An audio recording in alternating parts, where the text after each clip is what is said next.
बुद्धि की जीत। एक गांव में कुश्ती का आयोजन हुआ था। दूर दूर के सभी गांवों से बड़े बड़े पहलवान आए हुए थे। सभी पहलवान हटे कट्ठे थे। पहलवानों की भीड़ में कालू पहलवान सबसे दमदार था, जिसने आज तक एक भी कुश्ती नहीं हारी।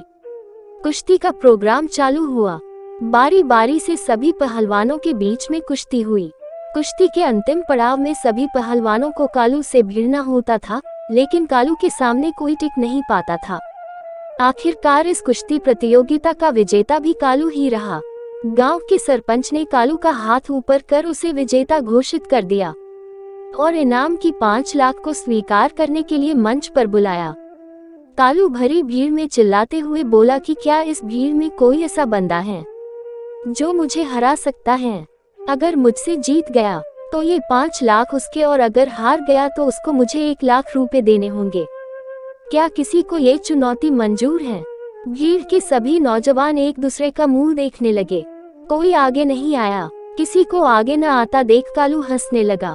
तभी एक दुबला पतला आदमी आया और बोला, मुझे तुमसे कुश्ती खेलनी है। दोनों मैदान में उतर गए। सभी लोग कालू के लिए तालियां बजा रहे थे। किसी ने गुल्लू का नाम तक नहीं लिया। अब गुल्लू और कालू के बीच कुश्ती शुरू हुई।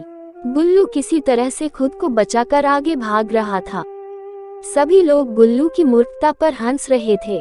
गुल्लू को भी लग रहा था कि उसने अखाड़े के अंदर आकर गलती कर दी है, लेकिन वापस बाहर गया तो 1 लाख देने होंगे।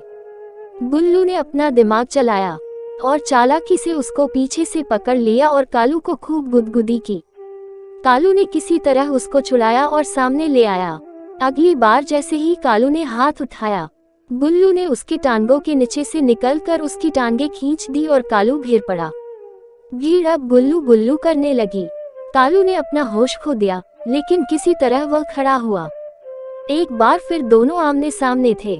एक बार फिर गुल्लू ने कालू की टांगों के नीचे से होकर घुटनों के बीच दे मारा। कालू गिर पड़ा और फिर खड़ा नहीं हुआ।